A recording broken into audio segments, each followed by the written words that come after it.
Hello and welcome to तैयारी 360। तो जैसे कि आपको पता है कि मैंने एक कंसेप्ट थ्रू पीवाईक्यू सीरीज चला रखी है जिसके अंदर हम सी सेट के कंसेप्ट को समझने की कोशिश करते हैं पीवाईक्यू को सॉल्व करके। और इन्हीं कंसेप्ट को अगर आपको डिटेल्ड में जानना है तो आप मेरे साथ मेरे कोर्स में भी जुड़ सकते हैं। तो चलिए आज कोडिंग एंड डिकोडिंग के पीवाईक्यूज देखते हैं और मैं आपको कुछ इसमें कंसेप्ट भी बता दूंगा। ठीक, तो स्टार्ट करते हैं फर्स्ट क्वेश्चन के साथ। देखिए फर्स्ट क्वेश्चन जो ये है, इसके अंदर आपको लगेगा कि ये मतलब थोड़ा सा काफी हार्ड क्वेश्चन है, मतलब इसमें एपी लगेगी। वैसे जाहिर सी बात है कि आप इसको एपी लगा के कर सकते हैं, बट थोड़ा सा टाइम लग जाएगा। तो मैं इसको एक कॉमन अप्रोच के साथ कैसे डील करा जा सकता है, जस्ट लाइक जैसे नॉन मैथ बैकग्राउंड है। ठीक, ये 2022 का क्वेश्चन था और सेम इसी पैटर्न पे 2023 में आया था। तो इसको सॉल्व करने की कोशिश करते हैं कि इसका कैसे सॉल्व कर सकते हैं। तो सबसे पहले मैं आपको एबीसीडी सिखाता हूं। ठीक, एबीसीडी सिखा देता हूं। आप यहां पे लिख देता हूं मैं आपके लिए एबीसीडी, जैसे ए बी सी डी ई। ठीक, यहां तक लिखिए, ई तक 5 के उसमें लेके चलेंगे। ई F G H I J K L M N O P Q R S T U V W X Y Z. क्या बोल रहे हो सर, सी सेट्स पढ़ने आए थे आप तो हमको एबीसीडी सिखा रहे हैं। इसको 5, ये 5 8 बन गया लग रहा है, 5 10 15, ये 20, ये 25। ठीक, हम इसको ऐसे भी जानते हैं इजोटी, ई जो टी, यानी कि ये 5 पे, ये 10 पे, ये 15 पे, ये 20 पे, ये 25 पे। अगर इसके आसपास का कोई भी आपसे अल्फाबेट होगा तो आप सीधा उसको बता सकते हैं। जस्ट लाइक जैसे आपसे सी पूछ लिया तो सी आपसे 3, आपको ध्यान आ जाएगा कि 3 पे। आपने जैसे एच, तो आपको ध्यान है आप कि ई 5 नंबर पे तो 8 पे होगा, या जे 10 पे तो ये 8 पे होगा, इस तरीके से। तो ये हेल्प कर देता है इजोटी 5 10 15 20 25। ओके, अब आप इस क्वेश्चन में पैटर्न ऑब्जर्व करिए। सर ठीक है, जाहिर सी बात है कि इसमें एपी वगैरह लग सकता है, लेकिन अगर मैं इसको सिंपली डील करने की कोशिश करूं विदाउट एपी, एपी से भी मैं आपको डील करके बताऊंगा एपी वाले लेक्चर में, तो इसको हम कैसे डील कर सकते हैं। सर ए, यहां पे मैंने ऑब्जर्व करा कि ए 1 टाइम आ रहा है, यहां पे 2 टाइम हो गया, फिर यहां 3 टाइम, यहां 4 टाइम, और यहां 5 टाइम हो गया।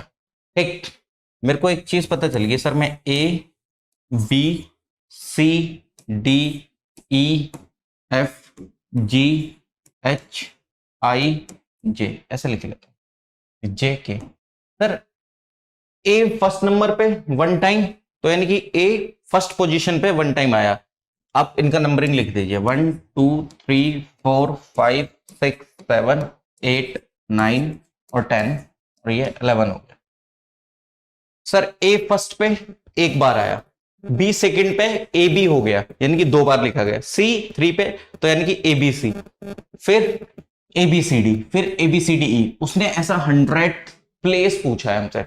तो देखो एपी लगाने के बाद कई बार क्या होता है कि कुछ कंफ्यूजन हो जाते हैं, कुछ नंबर्स वगैरह में कुछ मे बी हो सकता है नॉन मैथ बैकग्राउंड स्टूडेंट्स के साथ, मैं सबके साथ नहीं बोल रहा। तो उस सिचुएशन में क्या करें, देखो 2.5 नंबर मिल रहे हैं, इसको मैंने सिंपली ऑब्जर्व कर लिया। मैं मतलब हद से 1 मिनट से कम ही लगेगा, मैं सीधे इसमें यहाँ पे लिख भी लेता हूँ जैसे उसने लिखा है।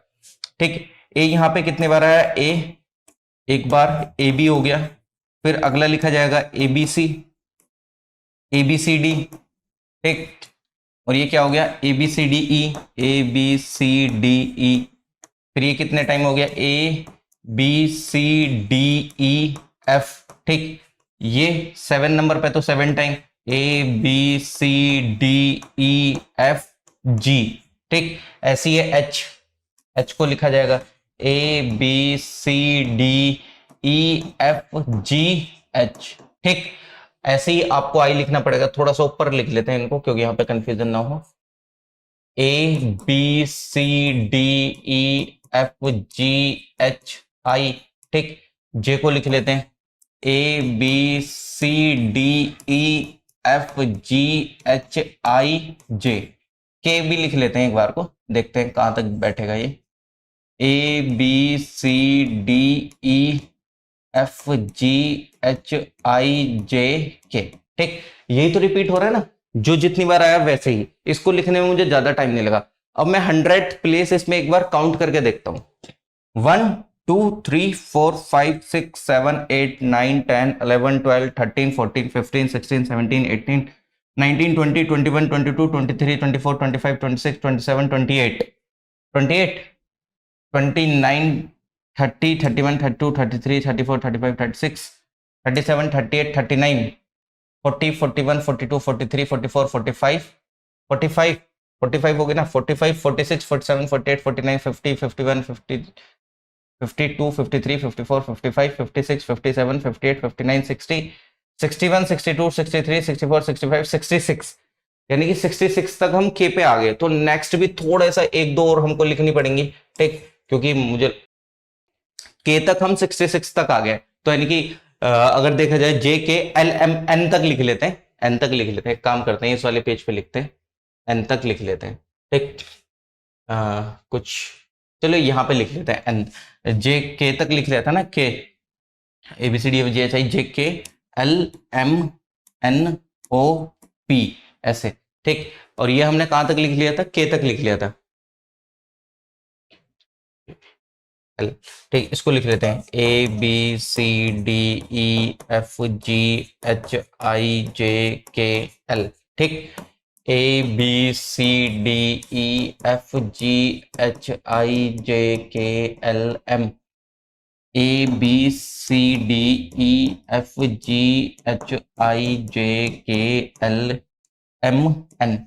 ठीक, एक बार अब काउंट करके देखते हैं कितना बैठेगा। तो 1 2 3 4 5 6 7 8 9 10 10 11 12 13 14 15 16 17 18 19 20 21 22 23 24 25 26 27 28 29 30 31 32 33 34 35 36 37 38 39 40 41 42 43 44 45 46 47 48 49 50 51 52 53 54 55 56 57 58 59 60 61 62 63 64 65 और 66। ठीक, एक बार मैंने वो कंफर्म करा था 66, वो पीछे हो गया 66 तक। 67 68 69 70 71 72 73 74 75 76 77 78 79 80 81 82 83 84 85 86 87 88 89 90 91 92 93 94 95 96 97 98 99 100 सर आई आएगा। ठीक, आपको इसमें कुछ एपी वगैरह नहीं लगाना था, बस एबीसीडी भी लिख के कर सकते थे इसको अगर करना चाहते तो। बस ये है कि थोड़ा सा हल्का सा मेहनत करके आपको 2.5 मार्क्स मिल रहे हैं, तो इतनी मेहनत क्यों ना करी जाए और एकदम एक्यूरेट आंसर बताया। वरना आपको लगता है कि सर 1 2 3 इस तरीके से कई बार थोड़ा सा मिसअंडरस्टैंडिंग हो जाती है। बाकी मैं एपी में भी इसको डील करके बताऊंगा। सेम ये इस तरीके का क्वेश्चन है, इस क्वेश्चन को मेरे को डील करके बताइए। 2022 का क्वेश्चन है, ये 2023 का क्वेश्चन है। ठीक, ये वाला क्वेश्चन करने की कोशिश करते हैं कि सर इसमें क्या बोला है। सर हम इस तरीके के क्वेश्चन को डील करने के लिए क्या देखते हैं कि इनमें गैप कितने का आ रहा है। ठीक, जस्ट लाइक जैसे उसने बोला 0, ये 2023 का क्वेश्चन है, 0 उसको लिखा गया चुर करके। ठीक, अब आप देखें सर z के बाद c आ रहा है, यानी कि z के बाद c आ रहा है एकदम से। z के बाद अगर हम देखें तो हम दोबारा से a b c ऐसा जाएंगे, तो z से +3 हो रहा है, मतलब एक तरीके से 3 नंबर आ गए ना, z पे पूरी एबीसीडी फिनिश हो गई है। अब जैसे नेक्स्ट देख लो, ये 5 पे आ रहा है, इनका नंबर भी लिख सकते हो, नंबर लिखना चाहो तो ये 26 पे आ गया, ये 5 पे आ गया। ठीक, और r कितने पे आएगा और o कितने पे आएगा, o 15 पे आ गया। ठीक, मैंने आपको क्या बताया था, इजोटी। तो सर अगर आप r देखो, r किसके पास पड़ेगा बताइए, आई J K L M N ओ आ जाएगा, o पी क्यू आर यहां पे आएगा ना, पी क्यू आर एक तरीके से, है कि नहीं।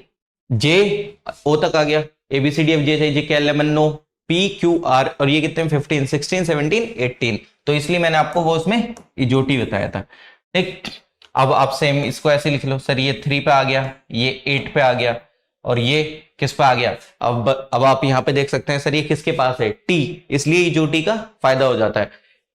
टी पे नंबर कौन सा है सर, 20 है।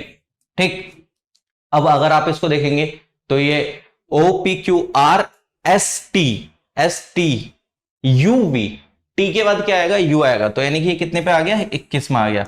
और ये हमको पता है सर ये कितने पे, 18 पे।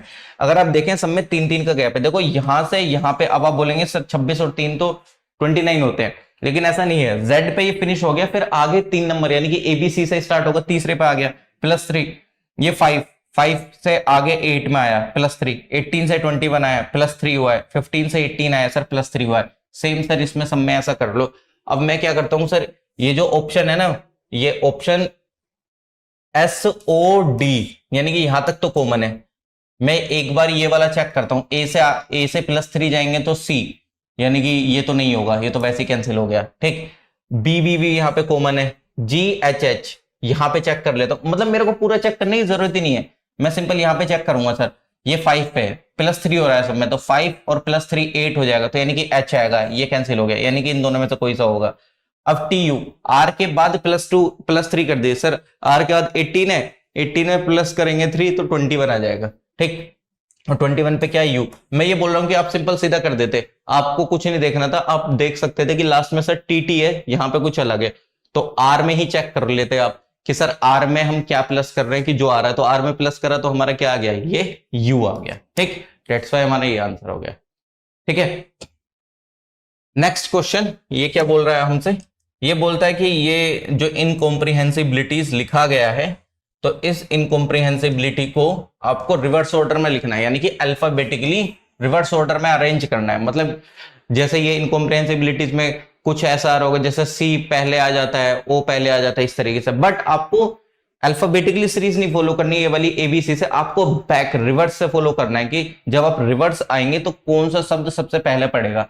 तो जैसे कि सबसे पहले अगर इसमें देखें तो सबसे ज्यादा जो आ रहा है इसमें T आ रहा है, ठीक, मतलब ज्यादा इन द सेंस कि पीछे से जब हम इसको लिखना स्टार्ट करेंगे तो T से हम कौन साइड करेंगे सबसे पहले, तो सर T आएगा, ठीक, T आएगा, तो हम इसको सबसे पहले T को लिख लेते हैं, और फिर आपको बताना है कि किन शब्द की पोजीशन अनचेंज रही, किन शब्दों की। तो मैं यहां पे लिख लेता हूं इनकॉम्प्रिहेंसिबिलिटीज, थोड़ा सा बड़ा लिखा जाएगा, इन कॉम COMPREHENSIBILITIES, ठीक। अब इसी के नीचे मैं इसका रिवर्स ऑर्डर लिख देता हूं, ठीक। पहले आएगा T, यहां पे आएगा T, फिर आएगा सर S, फिर दोबारा S आ गया, TSS, O पे आ जाएगा R, TSS R, फिर आया P, क्योंकि सबसे पहले आया T, फिर इसमें S मेरे को दिख रहा है, और S 2 बार है, 2 बार लिखा, फिर R देखने को मिला एक बार, क्योंकि इनकॉम्प्रिहेंसिबिलिटी R, P, फिर इसके बाद क्या आ गया, O, R P के बाद यहां पे O, और फिर इसमें N आया है, फिर N आएगा, फिर M, TSRPON M, नहीं O N जो है वो 2 बार है इसमें, ठीक, तो यहां पे एक बार और N लिख लो, ठीक, N, फिर यहां पे आपको M लिखना पड़ेगा, और फिर E की जगह पे L आ गया, और I 5 बार है, एक यहां पे देख लो ना, 1 2 3 4, और एक स्टार्टिंग में 5, तो 1 2 3 4 5, I यहां तक आ गया। अब L से ये 5 बार यहां पे ये आ गया, तो अब क्या आएगा, H, फिर 3 बार E है, 1 2 3, ठीक, 3 बार E आ जाएगा, फिर C भी आ जाएगा, 3 बार E, फिर यहाँ पे C और B। अब आप यहाँ पे देख लीजिए किन की पोजीशन सेम रही है, क्या इसकी पोजीशन सेम रही है, नहीं, ये नहीं, ये नहीं, ये नहीं, ये नहीं, ये नहीं, ये नहीं, किसी की पोजीशन सेम, मतलब अनचेंज इन द सेंस कि E के नीचे E आ रहा है। तो अगर आप देखें तो I के नीचे I आया है, यहाँ पे I के नीचे I आया है दूसरी बार, ठीक, और बाकी तो 2 बार आया है इसमें, ठीक, अगर आप देख पा रहे हैं तो एक तो ये आ गया I यहाँ पे एक बार, एक यहाँ पे ये एक बार I आ गया, ठीक। इनकॉम्प्रिहेंसिबिलिटीज BLI, यहाँ पे E आ गया था, यहाँ E आ गया था, 3 बार E, फिर C भी, तो यानी कि 2 बार आया है, मेरे को तो 2 बार दिख रहा है, अगर आपको दिख रहा हो तो ठीक है, लेकिन मेरे को यहाँ पे दिख रहा है कि यहाँ पे I आया है तो यहाँ I आया है, यहाँ I है तो यहाँ I है, बाकी तो सबकी पोजीशन चेंज ही होगी, तो 2 है। ठीक, ओके। तो इस तरीके के कंसेप्ट को आप मेरे साथ सीख सकते हैं, मेरे कोर्स में जुड़ गए तो थैंक यू सो मच, मिलते हैं नेक्स्ट लेक्चर में।